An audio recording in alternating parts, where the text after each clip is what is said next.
Gurus live show is brought to you by Garden Express and Yates. Garden Express are Australia's leading mail ordering service, offering a wide range of quality gardening products.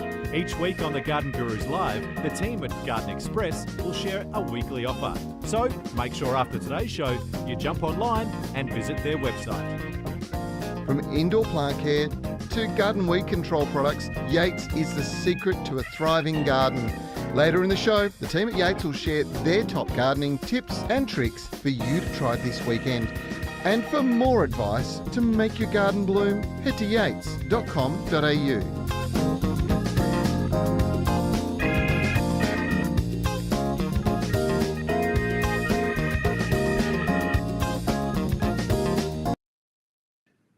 Well, hello. Welcome to the Garden Gurus Live. I'm Trevor. We have got a great show for you. We've got Nika and Holly in. Holly's back and she's driving the ship this morning, producing, and we've got a whole bunch of questions that we'll be answering for you. Of course, that's the whole purpose of the Garden Gurus Live. As usual, we've got a $50 Garden Express gift voucher coming your way, which will be for the best question of the day. There's already some terrific questions. I'm just watching the stuff as it's coming through. Lots of really, really good questions, actually. So just keep sending them through. And we will go as hard and fast as we can to answer as many as we can for you today. Before we get into it, this is a really important time of the year. Springtime is when it all is happening in the garden. There's lots of things going on. I've got some plants that I'll feature a bit later on. One that's very much a cooler climate, more temperate climate plant. One that's actually a tropical, and yet they're growing both in the same garden. The magic of many of the places we live. Guess what? The weather is very different all around the country at the moment.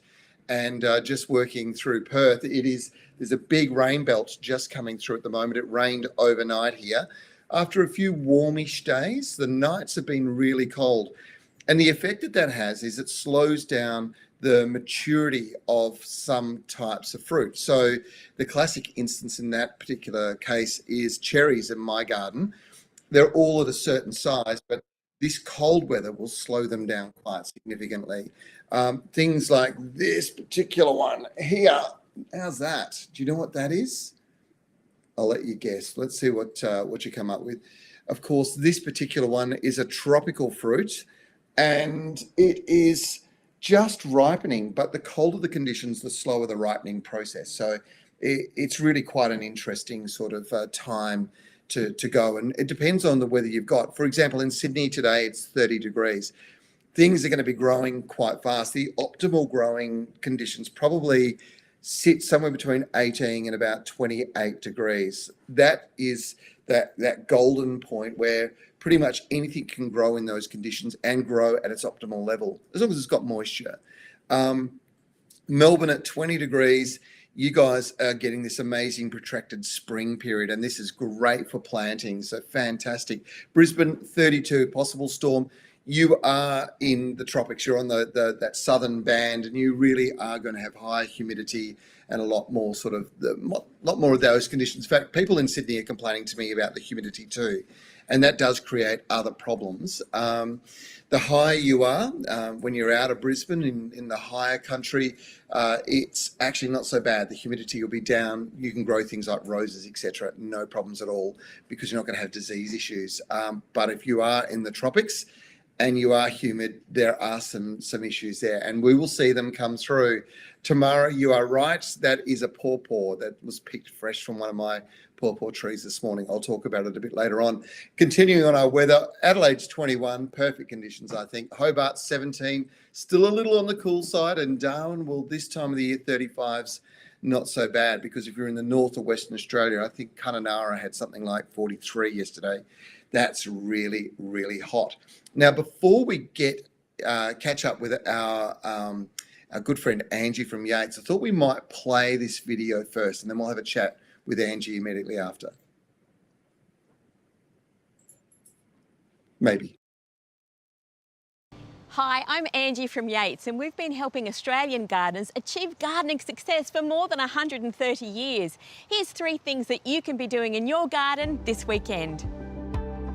If you've got heavy or poorly drained clay soil, Mix in some gypsum clay breaker granules.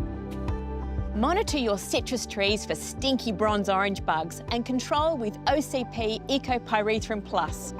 Promote thick, lush green lawn growth with triple action Munn's Professional Golf Course Green. Got a question about your garden? Yates horticulturists are available for free live chat advice. Well, there we go.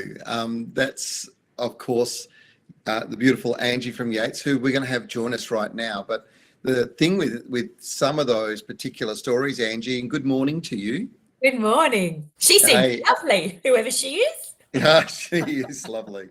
Hey, the interesting thing about some of these particular things you're talking about this week is they are so seasonal, and the opportunity at the moment for adding gypsum into particularly heavier soils, it's just the perfect time to do it right now because it opens them up and gets the air into them. Of course, that gets roots growing at their absolute optimum level, doesn't it?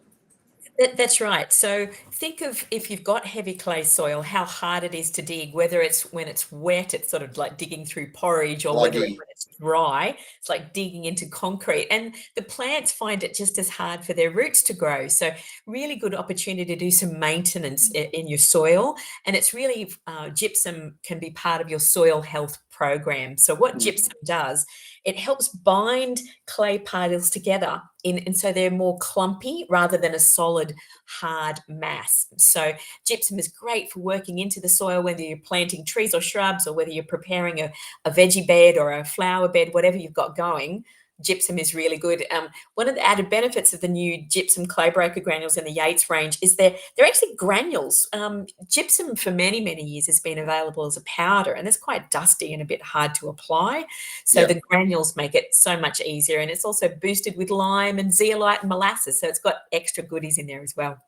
So let's just talk a little bit about those extra goodies for a second, because one of the reasons why I always recommend gypsum here in Perth, so if anybody's asking me for a bit of help on the sand plane, and you know what, you don't just add it just because you've got a heavy soil. You can add it into sandy soils and it improves the structure of those as well.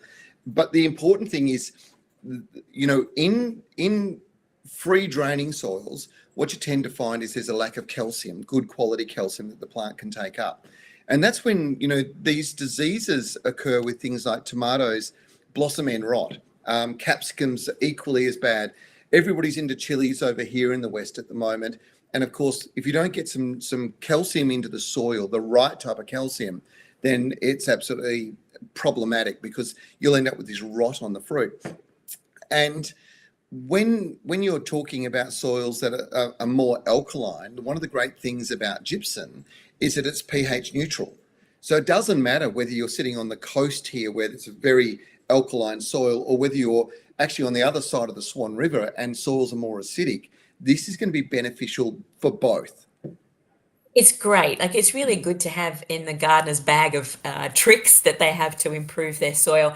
One of the things I love about the Yates gypsum granules, when you open the bag, it's actually got quite a sweet smell because it's got molasses in there as well. And molasses, a beautiful fragrance, but the beneficial soil microorganisms will love it because it's a type of sugar and they can use that for food. So soil microorganisms are invisible, hardworking partners in our garden and really great for soil health. So it's got some fantastic benefits.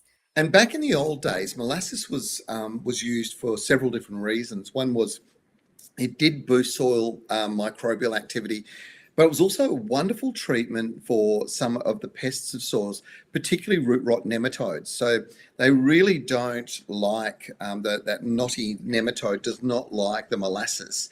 And so if you're planting tomatoes, and we've just been talking about tomatoes in particular as one that really benefits enormously from a calcium boost, you're also actually helping fix another potential problem simply by adding this product that's complex. And there's one more thing, you know, so you've got the molasses in there, you've got the gypsum, but that's zeolite. Now, zeolite is a naturally occurring mineral that's a result of ancient volcanic activity.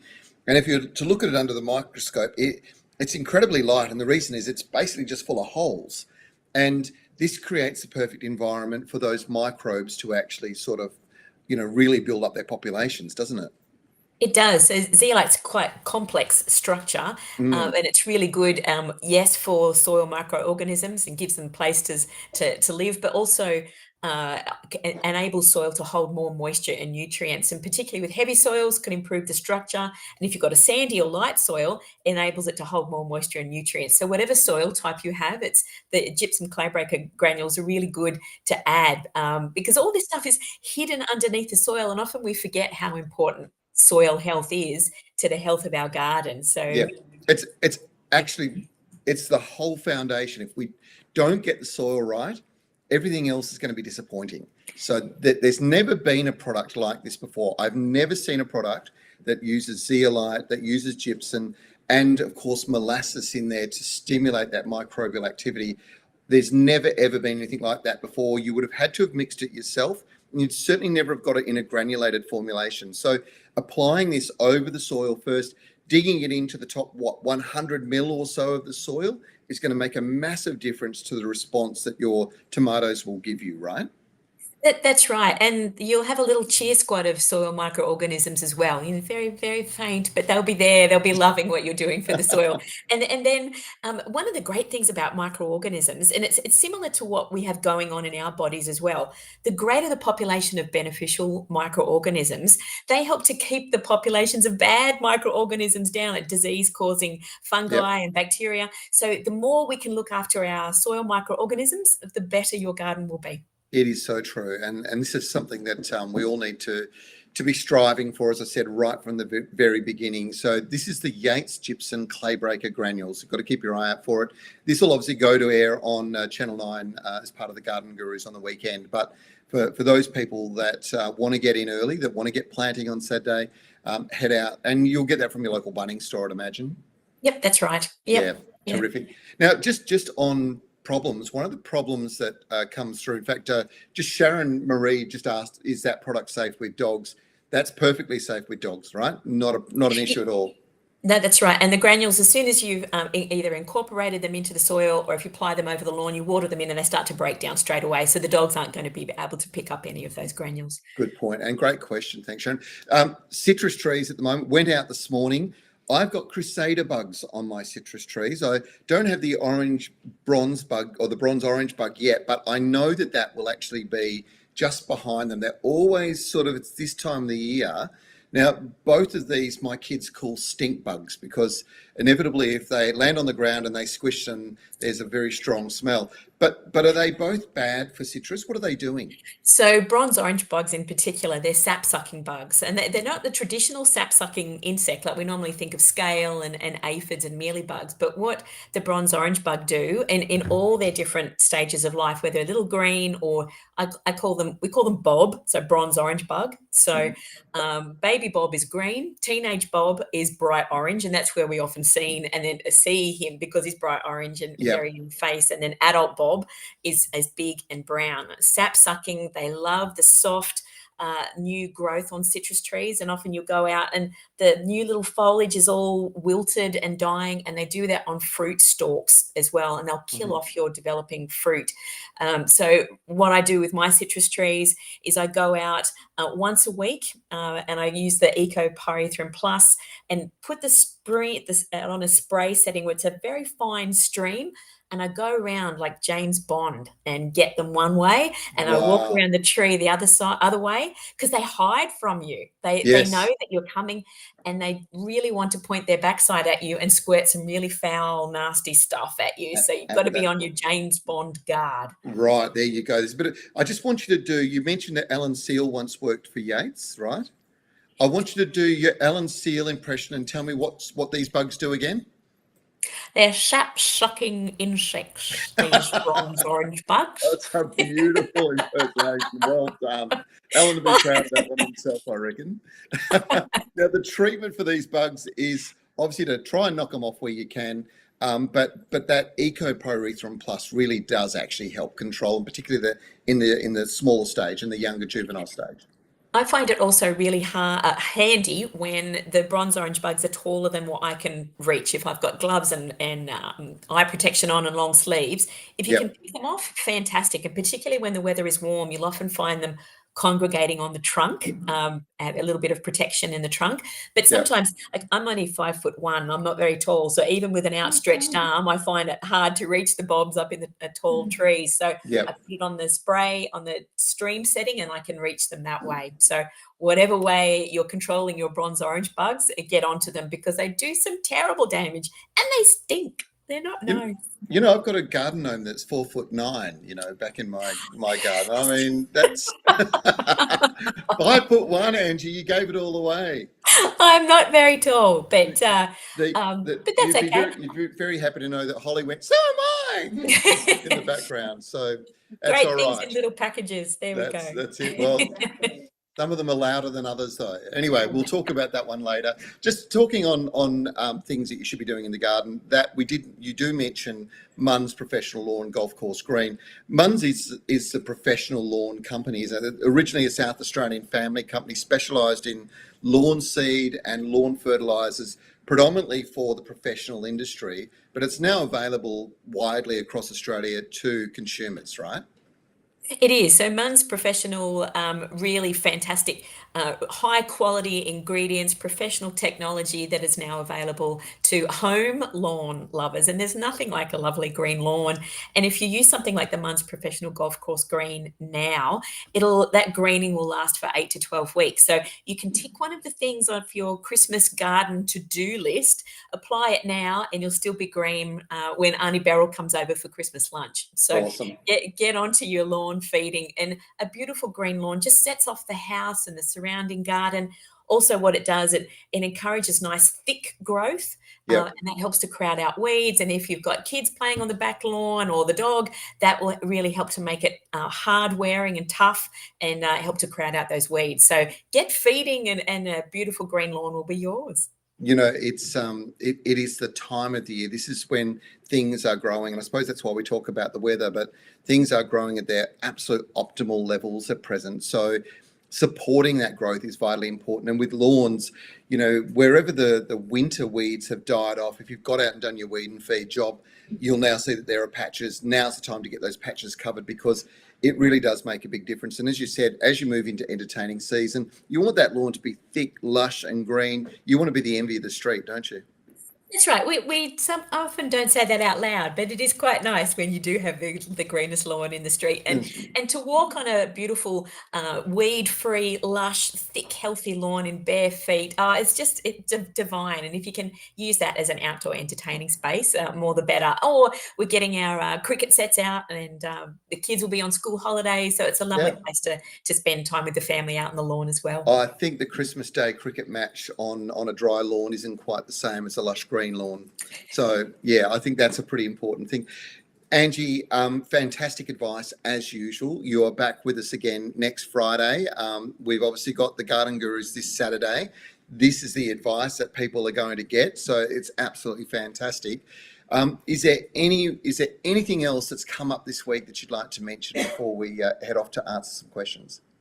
But stay on top of your weeds, everybody. I'm seeing weeds popping up. The warm weather, a little bit of moisture in Sydney. We're getting sort of 3 or 4 mils of rain every couple of days. So Yep. I'm getting weeds germinating. So stay on top of your weeds. Something like Zero Triple Strike is awesome. Making sure you're watering your tomatoes really consistently as well, and feeding them. Feed everything in your garden. You mentioned spring is the time to capitalize on this growth. Yep. So when you feed everything, that's really going to maximize this beautiful spring weather. Absolutely. Brilliant advice, Angie. Thank you so much for joining us. It's great to catch up every week. Thanks, Trevor. See you on the TV. See you. Yeah, we'll see you on Saturday. Have a great weekend. Now, folks, we have got so many questions coming through. There's a couple of people rubbing it in. I think Annie wanted to say that was a very funny impersonation. Mel Morrow said, I'm with you, Angie. I'm only 5 foot. And there was a question asked by Ellie J, can you use this on buffalo lawn? Absolutely, Ellie. So lots of questions and comments coming through. Keep throwing them at us and we'll keep answering as we go. What should we do here? I think we should mention that Christine Rankin's joined us this morning, but she's really rubbing it in this week. tragically, she's having to watch from Honolulu. It's great to have you join us, Christine. Thank you for that, making that sacrifice. Hawaii, half your luck. Sandy Jewell can't join us, and she said, I can't be with you today, though I thought you may enjoy yesterday's experience with a carpet snake. She's in Brisbane, and it was in the covered gutter outside my back door. And she said she's added some comments to the video, or some videos to the comments of some of our previous posts. You'll have to keep your eye out for those. I haven't seen them, Sandy. I'll have a look. I always remember going to a garden called Paradise in the central coast of New South Wales. Absolutely fantastic garden, a great guy who created it. And we were sitting, there was this pine, this thuya pine, very compact form. And in the top of it, curled all the way around, was this enormous carpet snake that was halfway through consuming a wallaby. And I can swim with sharks. I can do most things. I'm not scared of pretty much anything. But snakes, I find very unsettling. And this was just incredible. Worst thing was Bob, the guy behind it, had to help the snake get it out of its mouth because it couldn't swallow and it was actually starting to choke. So it's incredible things in nature sometimes that we see, that, you know, we're part of nature and it's part of life and so on. But how fortunate to have a carpet snake in your gutter. That's kind of crazy, isn't it? All right, let's roll through a few questions. We do have a Garden Express deal coming up for you later today, but unfortunately, poor old Rowan is a little bit under the weather. He's got a bit of a cold. So we said, look, don't come on and spread that. Keep that to yourself, and I'll make sure I do the deal for you a bit later on. So make sure you stay tuned for that. All right. Number one question. Is it too early to put up a Christmas tree? This question came through from Holly, and she gave me the answer, which is very unusual. She said no. What do you guys think? Is it too early? Is it not? Tell us what you think. Give us your feedback. All right. Cheryl Lee Pavlika, hello. I can never get impatiens to grow. Need help, please. Well, I'll tell you what, it's not this week's show, it is next week's show. There is a fabulous new range of stunning impatiens. Now, there's been forms of these around for a while. They're called sun patiens, and they come from the guys at Ball Horticulture. They are absolutely magnificent, and they're those New Guinea style, so they're very large flowers, but they can grow in full sun. And the trick with impatiens is to have varieties that are disease resistant. I think last week we mentioned the beacon impatiens, and they're the smaller ones, those little ones that grow in nice clumps and are smothered in flowers. They tend to suffer from powdery mildew. So that's probably why you're not having success, Cheryl. You need to be looking for the varieties that are disease resistant. So beacon, if you want the smaller ones, if you want those really large flowering ones, and ones that will actually grow in full sun, even here in Perth, and I'm telling you from personal experience because I trialled them last year in my garden and so happy with them. I could not believe it. And then they went through the winter, which is very unusual. We get frosts, we get pretty cold conditions, and they look fantastic. So as they move into summer, they're just going to get better and better and better. I'm really thrilled. Cheryl Lee, hopefully that helps you. Sue Tucker's got a comment. I've got wormwood in the garden to deter snakes. Yeah, wormwood is a bit of a deterrent. Of course, wormwood is also the basis for that fermentation to create a liqueur called absinthe. And that is associated with some of the world's great artists having assisted them creatively. It does twist the brain a little bit, though. You don't want to use it too much. But these days, I think you can buy a fairly sort of basic sort of drink. One of the things I use wormwood for is I take the cuttings and I throw them into my chicken pen. The chooks don't eat it as such, but they tend to, if it's in around the nesting, what it does do is it keeps away a lot of the parasites. So it's a really good purgant for these animals, keeping parasites, etc. away. Okay, good suggestion, Sue. Thank you very much. Yvonne, Colleen, Jeanette, all say December 1 for Christmas trees. Yeah, I'm with you. I mean, I haven't even pulled down the Halloween stuff yet, have I? So there you go. That's right. I don't do Halloween. It's I don't see it as an Australian thing, but apparently it is all the go these days. The kids love it, don't they? Gareth Burden's got a comment. I was the epitome of the Christmas Grinch until I had kids. It's never too early for a Christmas tree. Good on you, Gareth. And Annie also says, enjoy Christmas for as long as you can. Great feedback, guys. We're all having a bit of fun this morning, which is great. Denise Lister's got a good question. She is in Brisbane. Osteospermums, they've become leggy, bit ratty looking. How far can I cut them back? So you cut them back as far down as you want, as long as there's still foliage on them. So you still want some old leaves, because from the little access where that comes in, there'll be buds sitting in on that stem. So you cut the stem there, there's a leaf there. That's where your new growth will come from those little nodes. So yeah, you can cut them back. And in some cases, with some of the original varieties, they tend to get a few diseases. So they can get rust, they can get problems with scale, and cutting them back and giving them a bit of a treatment with a white oil or an eco oil kind of product, maybe hitting with a pyrethrum, that will clean off any pest as well. And they should come back really strongly, produce a lot of flowers and be a lot more compact and bushy. So hopefully that helps, Denise. Ankia Jane, all right, this is the longest question we have ever had, Ankia, so thank you. It is a long read. You live in Mount Barker in South Australia. You're moving to Strathalbyn. Now, that's going to be midsummer. You've got a lot of fruit trees. There's plums, figs, pears, passion fruit, kiwi fruit, raspberries, tamarillos, blueberry. You've got everything going on there, but they're all in tubs. What should you do to minimise damage to fruit and flowers? Now, that's a really good question.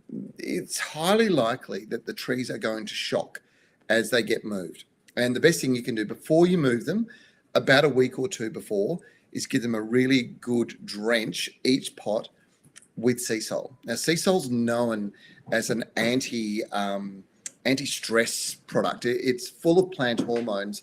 And what it does to is, if there's any root damage, if there's any stress because of the movement, it tends to make sure that the plant doesn't really set back too badly. It is highly likely that they're still, if they're in fruit or if they're even just producing flower, that they'll drop that flower or they'll drop the fruit. But you should still retain some of it. And I think that, it's just a case of being, just being a little gentle with them. You can wrap them with paper or cardboard at each plant as well to try and protect them if it's a long drive and there's lots of movement. You do ask, can we wait till autumn? And if you could wait till autumn, I would suggest you do that. You mentioned that Strath's a little hotter than Mount Barker. So it can be a stressful time for the plants, but I don't think you're going to lose them. So that's the first thing. You just want to make sure that they're okay and they're healthy.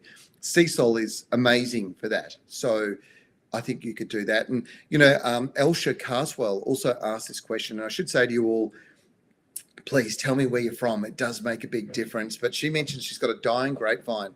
She's trying to revive it. And this is another instance where it's more than likely got to do with the root system being stressed. And there's probably multiple reasons why that could happen. But sea salt, drenching the ground with sea salt, drenching over the foliage of the grape in this particular instance, will do it the world of good. So, Elsha, hopefully that answers your question too. We've still got people saying, dates, 6th of December, takedown on the 6th of January. Pam Collins, 1st of December. Yep, they're still flowing through. Thank you. That's all right. As long as you're happy, as long as you're enjoying the festive season, that's the most important thing as far as I'm concerned. Nicole Enders. Hello, Nicole. You're in Brisbane. You sent us an email. Just wondering if you could suggest a natural way to get rid of weeds in pavers and also garden beds that does not involve pulling them out. Also, how do you get rid of unwanted nasturtiums that have made their way from a neighbouring property, keep coming back up? You've just got to keep pulling them out, unfortunately. 1 year's weed seeds is 7 years weeds, general rule. Nasturtiums have got these big hard seeds, and there's 3 seeds in every single pod. So you end up with a lot of them keep coming back up. If you take those pods and you pop them into vinegar, they make the most beautiful alternative to capers. I was trying to think of what I was trying to tell you there. They're pickled capers. They're absolutely fantastic, done the same way. As soon as you start eating these things, It's amazing how rare they become. You've got to work harder to get them. So maybe trying that's not a bad way to go. Now, when it comes to weeds in pavers, and bless you, well, when it comes to weeds in pavers, it's there are obviously a whole bunch of weedicides. If they're just annual weeds and they're just coming through, vinegar is a very effective way to go with regards to controlling it. So vinegar in a sprayer. Word of advice is you'll only get one spray with it because because it's an acid, it tends to ruin the sprayer. But if you go around and spray all of your weeds with white vinegar, you'll end up in a situation where you'll find them dehydrating and disappearing very quickly. And it does tend to bleach the pavers and clean them up just a little bit as well. So it gets rid of the algae and some of the mosses that sort of build up around the outside edges. Hopefully that helps a little bit.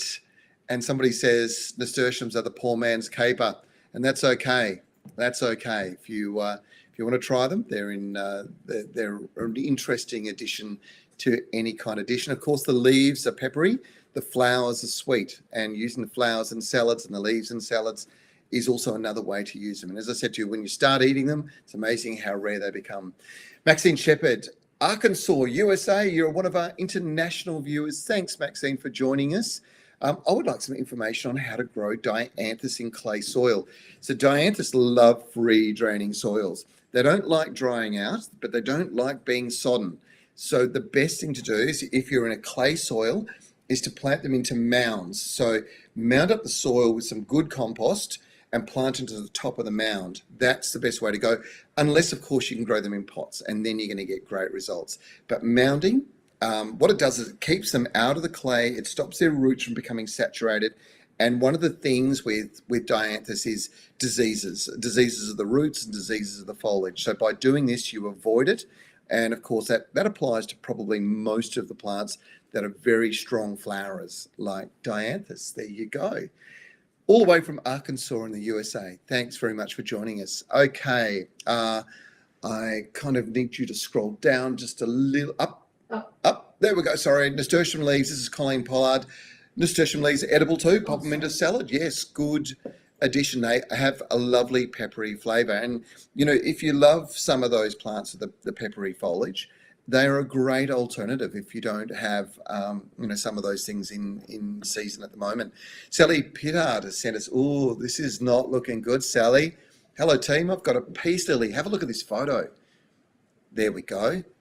Just repotted it about October. It was wilting, so I repotted it. Should I try to repot again, as I didn't tease the roots? And you probably should have teased the roots. So when they become really root bound, you'll find all the roots are literally in the perfect shape of the pot. In fact, it's almost hard to find soil in there because that soil's been absorbed in the form of nutrients back into the roots. The roots eventually fill up and taken over. So you've almost become hydroponic, basically, in what the plant needs. It needs to have a consistent soil moisture all the time. Teasing the roots, in fact, pulling away the bottom, maybe 20% of the roots, giving them a quick soak in a bucket of sea salt solution, then popping them into some good soil in a pot that's just slightly larger will bring the plant like this back. But I would probably go and prune all the bottom leaves around the base and encourage it to grow new foliage out the top. Just by taking those bottom leaves away, you reduce the amount of pressure on the root system to push moisture up to support them. And that's really what's going on here. You can see this plant's in shock. And the best way to fix it is a little bit of root pruning, a little bit of sea salt, and definitely some top quality indoor plant potting mix. And you should see a turnaround. If you don't do that, you're going to see a lot of leaves die, and the plant will not look very good. So, yeah, get into it. Get into it now. You can make big inroads if you do it this time of the year. Simone Hardman, hello, Simone. Do I have any tips on how to keep cats out of the garden? It's got 3 to 5 cats in your area that love to use your front garden as a sandbox, and it's driving you crazy. I've tried many different things to deter, and nothing seems to work. Are there any plants that cats hate? I would rather plant something in this area that is an area that's ideal. So you could go for prickly plants for a start. That will keep your cats away. You can go for a prickly coarse soil. So you could use sort of snowstone as a mulch, for example, or as an alternative, maybe something like a hardwood sawdust as a mulch over the surface. They don't like it. It gets stuck in their paws when they dig. they'll only do it once or twice, and they'll tend to go away. So that's pretty cool. That's on the obstacle side, if you like, the mechanical way of stopping them. The other way to do it is to use a citrus spray. So lemons, right at the moment, your Eureka lemon tree should be just dropping fruit everywhere. Mine is at home. Take that fruit, squeeze the juice out of it, and then use that juice and spray it over the area. They don't like the sour smell of that. And the other thing that they don't like, because before they go and do their business and before they dig a hole, they sniff around.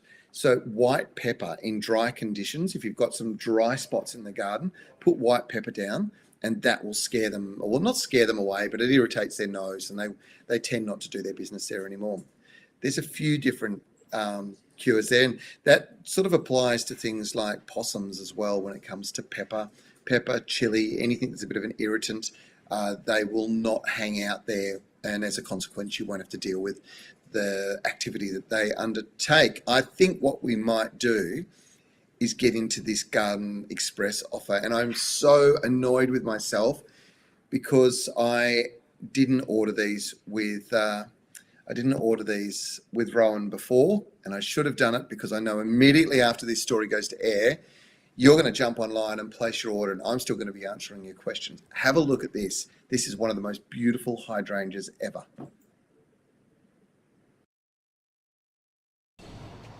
Now, this is one of the very best times of the year to get out into your local nursery or garden centre, or even better, jump online to Garden Express and check out all the new plants. Now, hydrangeas are incredibly popular, but at the moment, they're just bursting new growth. The flowers are yet to come, and there are some sensational new varieties. This one has to be the very best. This is Sunday Fraise. It is absolutely gorgeous, and gardeners are dying to get their hands on them. Sunday Fraise will be stunning in your garden or in a pot for many months with its abundance of large, creamy white flower heads that quickly take on soft pink shades in the summer before becoming true pink as autumn starts to settle in. Now, this is the perfect size plant for shipping. You see, they're in a 200ml pot, they're semi-advanced, they're just bursting the growth, but they're not going into flower just yet, which means it's the perfect time to get them into your garden. Thanks to our friends at Garden Express, you can do that and save $1 as well. Now, normally these would be $45.90, but to Garden Guru viewers, they're just $39. It's a saving of $6.90 or 15%. And the best thing about Garden Express is when you place your order, they're delivered direct to your door. So be one of the first to get your hands on this amazing new hydrangea. Visit gardenexpress.com.au. You can shop for a huge range of garden plants and products 24 hours a day, 7 days a week, and best of all, they deliver direct to your door. Well, hello. How was that? What an amazing plant. You know what? I don't know how many these guys have got, but there is a big shortage of them across the country. This is a stunning hydrangea, one of the best. It comes from that company that Bonnie works for, Bonnie Marie, called PMA. Now, they introduced some pretty amazing plants.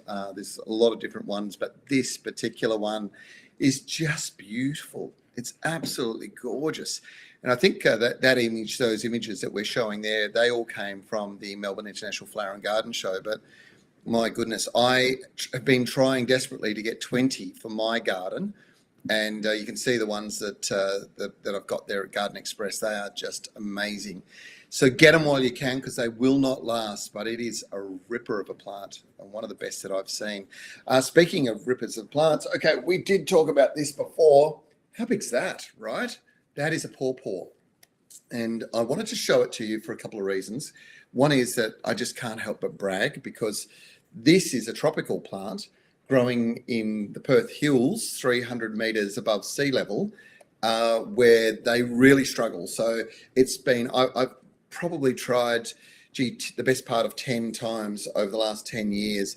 And it's only been the last 2 years that I've had success with regards to getting the pawpaws to grow. And that's because I've been needing to find the right part of the garden. Now, some people will be saying, oh, I know that as papaya. And there are different types. So this is the traditional. It's a big yellow Zeppelin fruit, absolutely magnificent flavour, and it'll be just packed full of black seed. But if you go to the tropics, you go to Bali, there's a couple of varieties that are little round ones. So they're about that big and often known as the Balinese pink, or there's a yellow and there's a red. They are fantastic. The challenge with pawpaws is their sexuality. So they're asexual, so male, female. And so you've got to make sure that you have 2 or 3 plants every time you plant one out into the garden, or want to get a grove of them going, because you need a bit of sex going on in the garden. And I hear some sniggers in the background, but sex in the garden is very important because, you know, sex in the garden is a little more complex than most people realize, because it always involves more than just one other partner. Because, of course, you've got to have bees involved, and the bees love the flowers on my pawpaws.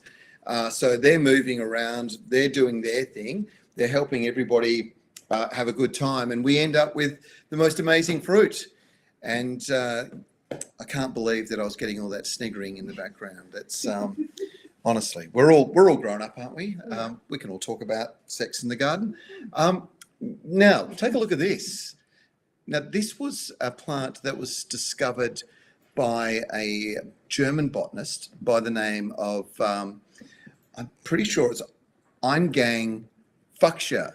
And speaking of sex in the garden, and Eingang was aware of these guys being so good from a breeding point of view that you could get so much variation. Of course, these are the fuchsias, that we call them fuchsias, but one of the most beautiful plants, and this one comes from one that's about 2.5 meters tall in my garden by about 2.5 meters wide. It grows in full sun, and right at the moment it would have the best part of 1,000 of these flowers on it. It is just magnificent.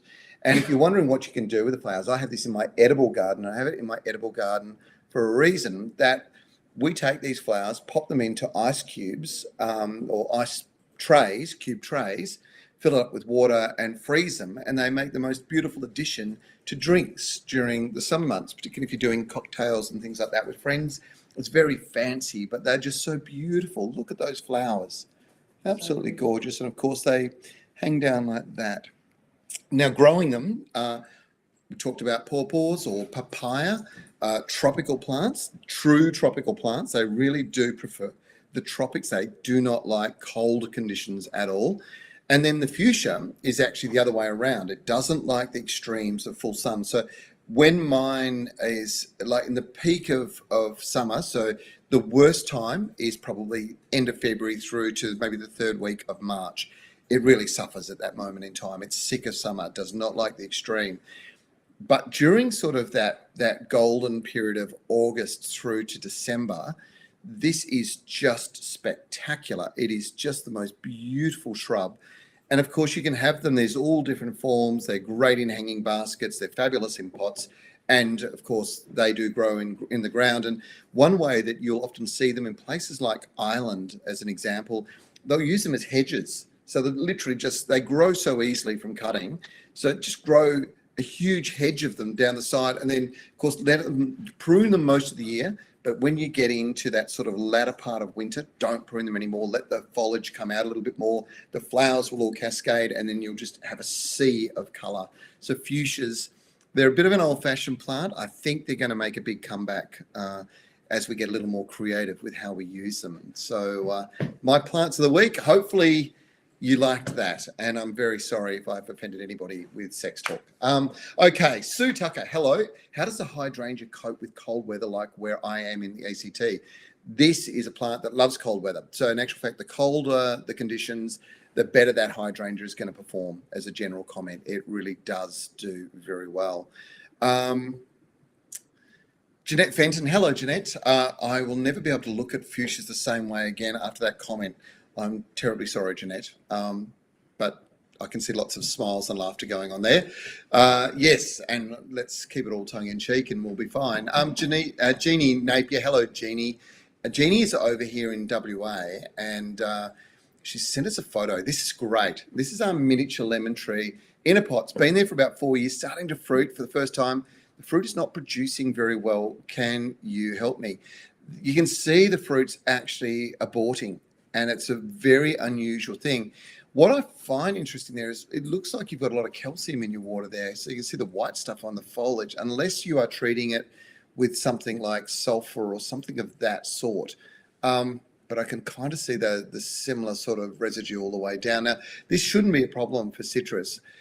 What's more likely causing that is some kind of extreme event. So you normally get fruit aborting when it's when the plant's gone into shock and it thinks to itself, I can't continue to support that fruit and with that moisture.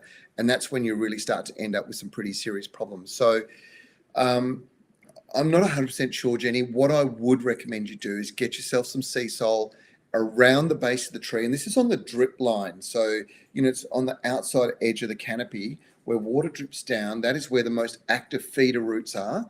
And that is where I would do a big long line. I wouldn't even put the rose head on the watering can. And I would probably do sort of 2 9-litre watering cans around the outside of a dwarf or a miniature lemon tree like this. And it should help it recover. But it does, even the lemon that you can see there looks stressed to me. So there's something not quite right. And then Jeannie sent us through another photograph and she goes, have a look at my gardenia. I was spraying it with eco oil and I wonder what the little green things are that are around the outside. Now, sometimes these sorts of things could be mistaken for mealybug, but this is something called woolly aphid. And woolly aphids, not often seen as many as those all clustered together. But if you are using eco oil, and they can be quite problematic, particularly when there's that many of them, if you're using eco oil and you drench them, you will control that pest. But you don't want it being spread around the garden, that's for sure. Very unusual to see that many. So woolly aphid, it's a bit different. Mark Bombarderi, will fuchsia grow in the tropics? And there are some varieties that grow in the tropics, Mark. Most of them, however, prefer cooler conditions, which is one of those things that's unusual about my garden, is that I have the ability to grow cherries and fuchsias, which are cooler climate, but also tropical, such as mangoes and pawpaws. So I think there are some people, certainly in the Perth metro area, you do see this in certain suburbs in Melbourne, and certainly the central city area, out to the Mornington Peninsula, and also in Sydney, where you actually have the ability to grow both depending on where you are. So it's a little bit of suck it and see. You look and you learn and you'll work out what's going to do very well. But Mark, it might be worthwhile having a talk to your local garden centre and saying, is there anybody growing fuchsias in and around the neighbourhood? Are you able to get your hands on some? And let's see what you do. And I'd love to hear what sort of results you get. Sue Hall is in Brisbane. Hello, Sue. My strawberry plants fruit well, but many of them are deformed. Any suggestions? It sounds to me like you've got thrip. Very common problem, and it does cause a deformity in both the fruit, sometimes even the flower. And if it gets really prolific, you'll see the foliage start to turn silver or get some webbing on it, and that can be quite problematic. If it's webbing, it's more mites, spider mites. But they do cause the same kind of problem, and that is the fruit deforms a bit. The treatment is not a severe treatment, as long as you get spray under the foliage as well as over the fruit and the foliage, and that is to use eco oil. Okay, so you can use Natrasoap. It's another way to treat these guys, and maybe a spray with one, then spray with the other, come back, spray with one and spray with the other, and that will completely break the breeding cycle. And you shouldn't have this problem. Your strawberry should be perfect after that.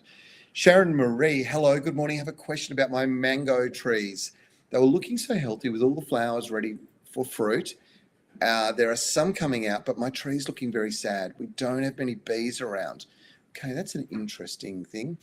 So it sounds to me like you are in north of Sydney somewhere, because you mentioned the virus, and it's not a virus, but it's a parasite that's come in, and it seems to have knocked bee population significantly now in that sort of Newcastle area, which is just very, very sad. The varroa mite, it's something that we just didn't need to come to Australia.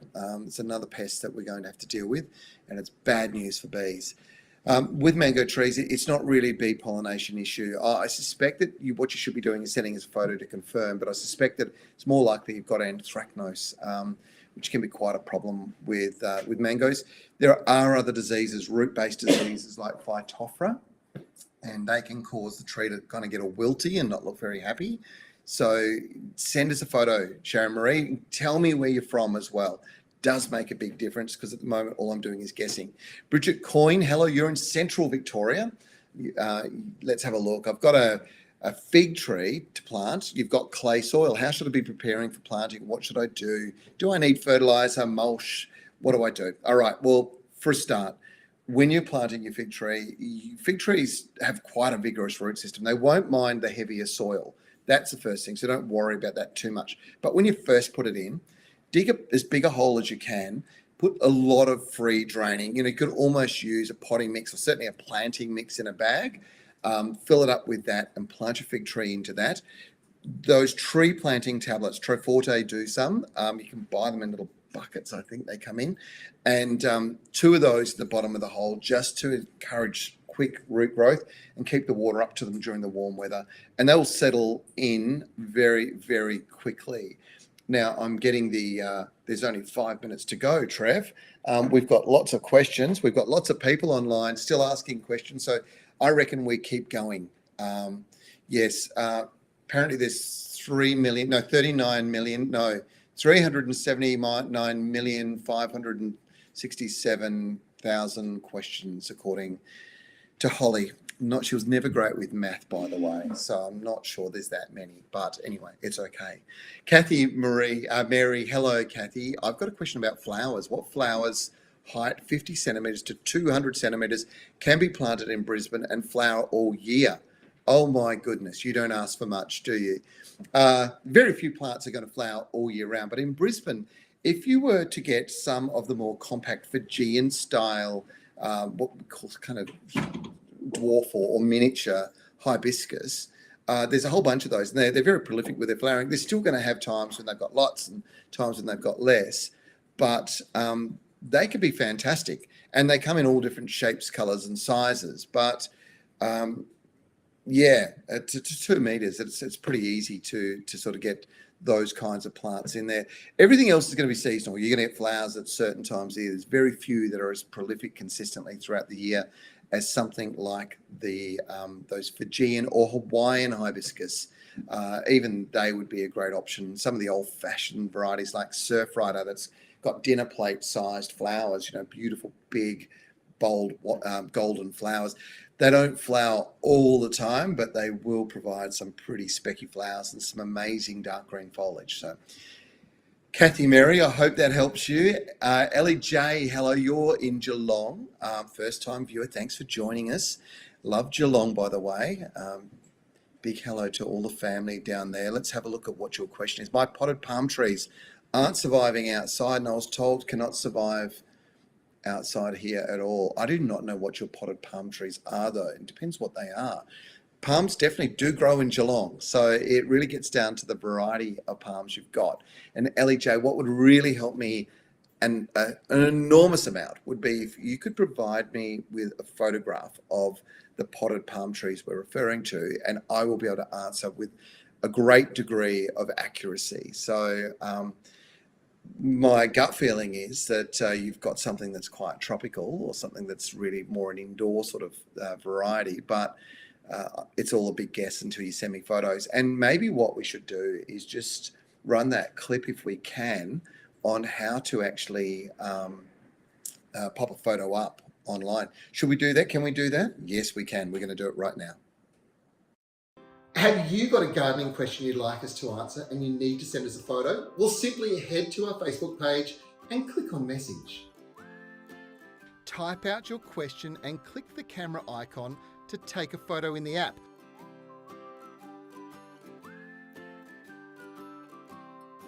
Or click the image option and select the image you want to send us. Be sure to allow Facebook access to your camera and camera roll. We check our messages regularly, so sit back and be sure to tune in to the Garden Gurus Facebook Live show every Friday, and you'll hear your answer. The same energy as you. We're just having a little conversation here about Holly's energy levels, and most people will start with coffee. You'll see me sipping away on my coffee, my morning coffee. Nika, I think, might have coffee or tea, but she says, I think I might need to start my day with something like a milkshake. And Holly's response is, it doesn't help because I've got ADHD. So I'm not sure which one is going on here, but she is a bundle of energy and a bundle of joy, which is fantastic to work with. All right. Now, look, we still have a few questions. We're running out of time. So I'm going to try and fly through these as quickly as I can. Jeanette Fenton is in Glenorchy in Victoria. Hello, Jeanette. I've got silver beet. They're planted in... that I have replanted some small seedlings from every year. Oh, when it's gone to seed, yes, good move. This year I put the seedlings into one of our IBC wicking beds. Without naming, we trialled a water thing that sits in the IBC and it holds the water instead of the traditional way with rock, dirt, geotextile, etc., which is great. This time, my silver beet grew amazing, but just as quickly went to seed, and I've never done that before. We did find that we had trouble with water levels in our trial. Could this be what's caused it? Or maybe it's the weather, and it's probably a combination of a few things. So silver beet often will go, well, as soon as weather gets quite warm, it will go to seed quite quickly. But Glenorchy's been pretty cool. It's been a very mild spring, a bit of a traditional, and it seems to me that it's probably more likely supply of moisture, but also the type of nutrient that the plant is getting. And I suspect that you needed to keep more nitrogen up, because more nitrogen will produce more foliage. And that, whilst the plant's producing lots of foliage, it tends not to go to flower, which is where you're seeing the seed come through. So I suspect it's more got to do, Jeanette, with your fertilizer than anything. So what you want is higher levels of N, nitrogen in that NPK mix. If you've got very high levels of the K, you'll probably see it produce more flower. So it depends what you're using when it comes to nutrients. And I reckon that's where your problem lies. Hopefully that helps. Keng Liao, hello Keng, great to have you back with us this week. I bought this crepe myrtle in April 2019. It flowered well in its first year and it's not done so ever since. It's looked pretty sad. It's looking pretty sad now, and I don't know how I can save it. Should I dig it up and pot it? Let's have a look at it. There's the photograph. Oh, it's definitely not happy, but yes, I can see you've got status. That's what the purple flowers are around the outside, and then those very sad looking leaves. Look, just looking at your soil, Kang, and I think you are in WA as well. That soil looks really barren to me. I reckon the biggest part of your problem is you've got a very sandy soil. You do have some organic matter there, but I don't think it's holding moisture anywhere near well enough for this plant. Crepe myrtles do require that, so they take a long time to get their root system all established, and then once they've done that, they're remarkable. They're absolutely fabulous, but that can take 2 or 3 years at least before the root system gets to the point where it's actually able to sustain all the growth that'll come above it. My recommendation, there's a product in Western Australia called Soil Solver. You're going to have to Google this. It's a kaolin clay, silt and rock mineral mixture that is absolutely sensational in sandy soils. And what it does is it basically binds soil particles together and also holds the, what do we call it? Holds the organics in around. So it kind of creates like a loam environment for the plant, and that's what crepe myrtles love. They don't like it sandy. They don't like the inconsistency of soil moisture. And when I'm looking at this, I can see it's got that, and I can see it also needs a feed.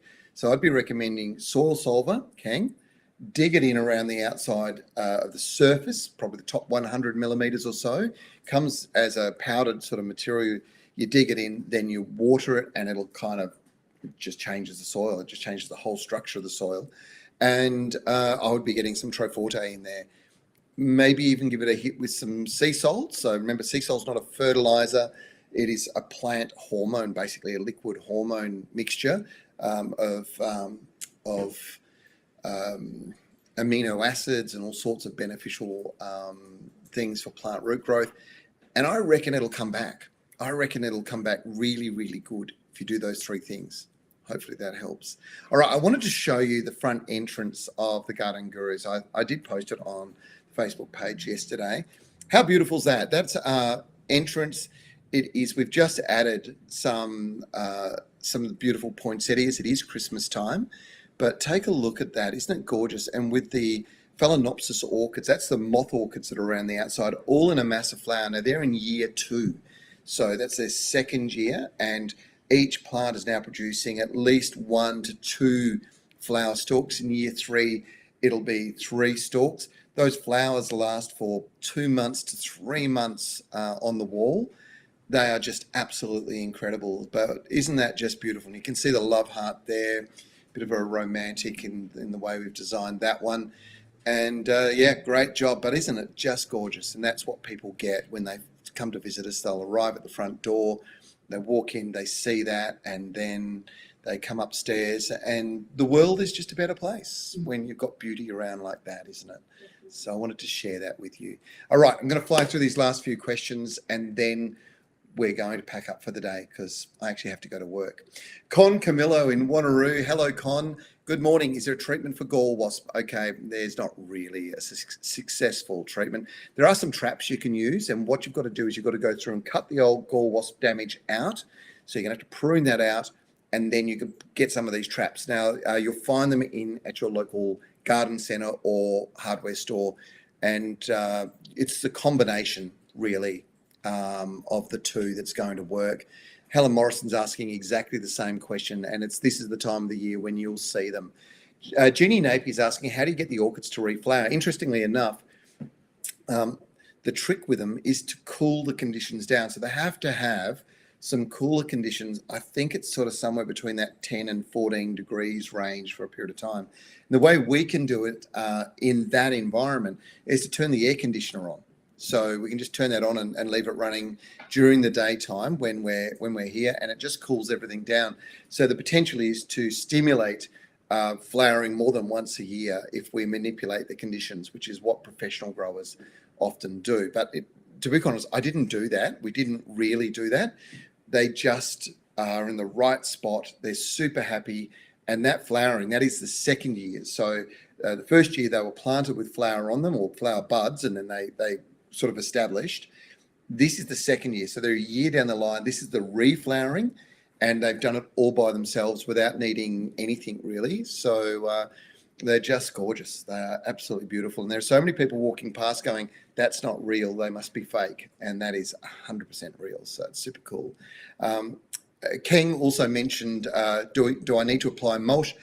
Absolutely. Around the base of that crepe myrtle, a nice big thick layer of mulch will make the world of difference. I promise you, King, if you follow my advice, that plant will come back and it'll slowly recover and establish itself this year. Next year it'll be better and probably flower. The year after that it'll be completely established and you won't have to worry about any extra work on it. Barbara Ann, can you suggest the best lawn grass for miles in Queensland? Noting that it'll need to be transported from a few hours away. I have just discovered an amazing grass. I did see it at the Melbourne International Flower and Garden Show last year. I'm a big fan of zoysia grasses. There was always this one called Empire. And when it first came out, I had it in my old garden and it was superb. I just loved it. But it did have some problems. It takes a long time to establish, and it didn't like the cold. It would yellow off quite badly. But there's a new one. It comes from the guys behind Sir Walter, and it's called Sir Grange. And it can be treated in multiple ways. And I've just recently seen how it's been used basically as a fairway, cut at about 20 mils, or maybe even less than that. I think might have been even a sort of 10, 12 mil. And then as a putting green at 4 mil, and then not actually mowed at all and just left, and it kind of gets clumpy and lumpy, but it doesn't look bad. It's kind of got this cool Japanesey sort of style, which is how I am going to use it in a garden that I'm building in the Perth Hills at the moment. It's a Japanese garden, and I'm going to use that particular grass in there. I'm so taken with it, Barbara, and I think you've probably got a lot of variety with that one, and it might be the one to keep your eye out for. It's a new one called Sir Grange. It is a zoysia grass, and we're going to see a lot more of the zoysia grasses in the future years, because there's some great work being done with them, and they are just so versatile. They do take longer to grow. They do take longer to establish a deep root system, but once they're established, they're so good. And my experience is these newer ones don't seem to brown off during the winter or white off during the winter. If you're getting frost, they're pretty resilient. So hopefully that helps. Staying with lawns just for the moment, Mark Bomadiri said he's in Cairns, North Queensland. Is it time to aerate my lawn prior to fertilising? You could definitely aerate your lawn right now, Mark. It will not hurt it at all. If you want to renovate your lawn, and it doesn't matter where you are in Australia, you can kind of do it. Absolutely. Doreen Burns, how do I get rid of nut grass? Well, I've got to tell you, mowing regularly will help a bit because you'll stop the spread of the seed. Pulling it will not do it. There are selective herbicides that will control it, but you need to go and see your local garden centre and explain to them what you're trying to do and what selective herbicide is best, because you may need to get a professional contractor to come in and spray it out for you if it's on a larger scale. Wendy Haywood, what substrate are you growing the orchids in, please? So we're using a bark and cocoa peat combination, and it's the chunky cocoa peat. You can buy it in blocks. I think it's Brunnings. They have basically an orchid block, and you buy it, and I can't remember how many kilos it is. It's a kilo or 2 kilos or something like that. You put it in a barrow full of water or a big bucket full of water, fill it up, leave it in there, and it'll absorb all the water and expand out. So that's a substrate that we're using for growing the orchids downstairs in. Audrey Urin is in Canning Vale. Of course, Audrey is a great friend. My dwarf mulberry in a pot is nearly finished fruiting. Can I prune it now? As soon as it's finished fruiting, definitely give it a prune. Won't hurt. Ellie J, unfortunately, I couldn't work out how to take a photo, but if you can suggest what palms grow outside here in Geelong and how I care for them, that would be great. Ellie J, one that I do know grows really, really well in Geelong is the Kentia palm, which is an Australian native. It comes from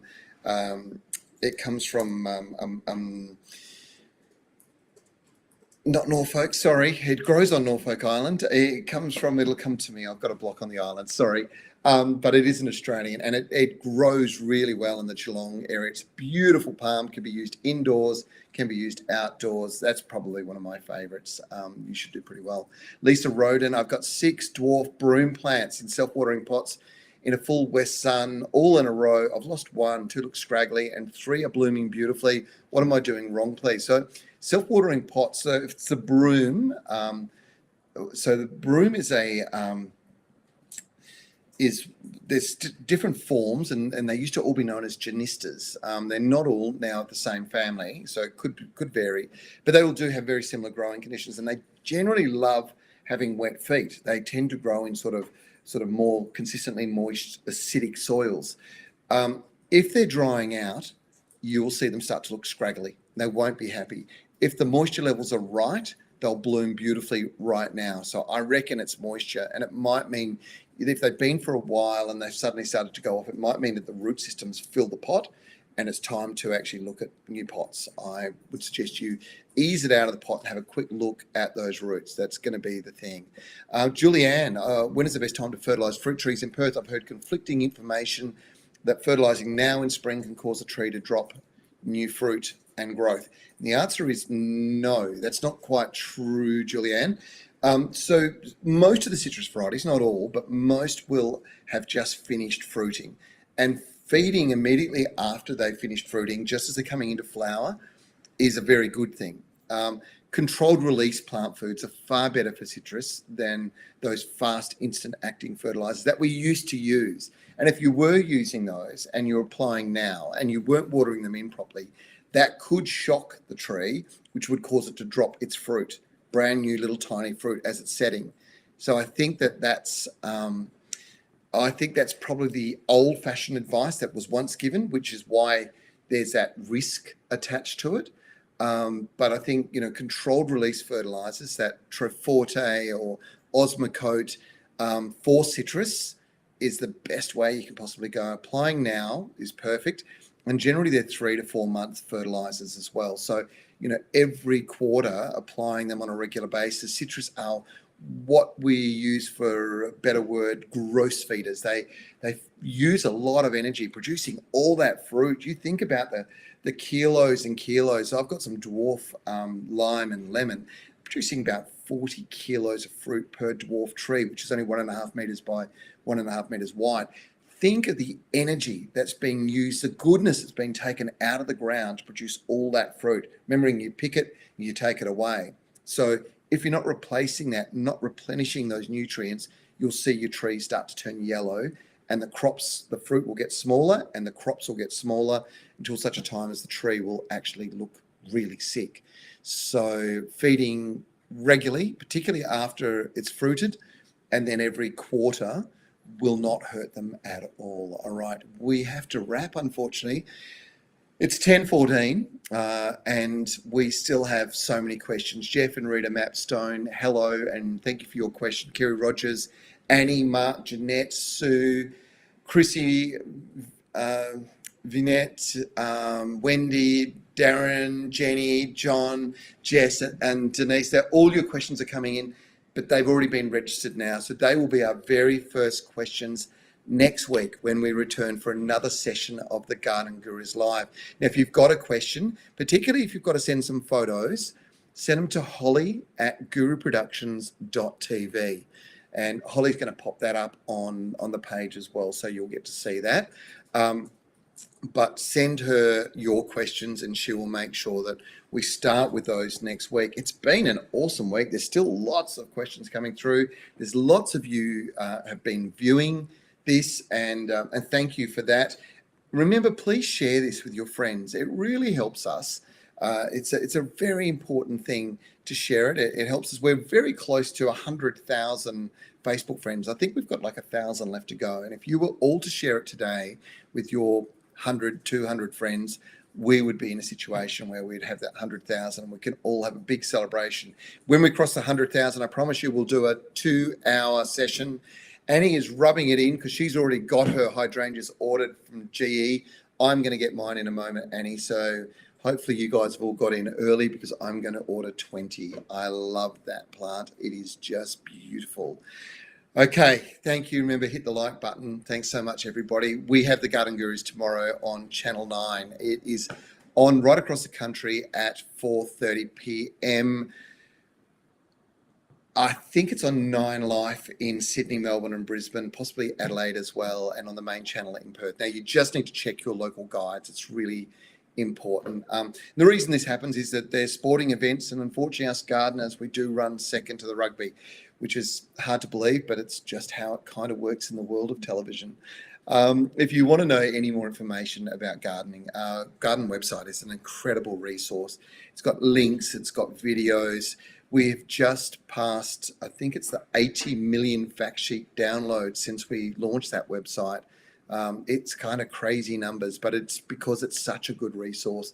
So don't be scared to use that. If you want to watch TV shows, you want to watch stories, Facebook, YouTube, our website, they're all absolutely brilliant. And remember, your questions have to go to Holly, ideally with some pictures, if you want me to answer them for you next week. Is there anything? Oh, you know what we're missing? Who won the prize this week? Let's have a bit of a think about that. I think it's Mark Bomarderi in Queensland. He's in Cairns and he's asked a couple of great questions today. So you have got that $50 gift voucher from Garden Express, Mark. Thanks for joining us, and thanks so much, everybody, for your support. You don't know how much it means to me personally. You know that the Garden Gurus is my life's work. It's something that I love doing. I love telling the stories of the effort and energy that the garden industry puts into making sure that you have the best plants, the most interesting, fascinating, healthiest, delicious plants that you can grow in your backyard. And it's my pleasure to be able to help you do that successfully.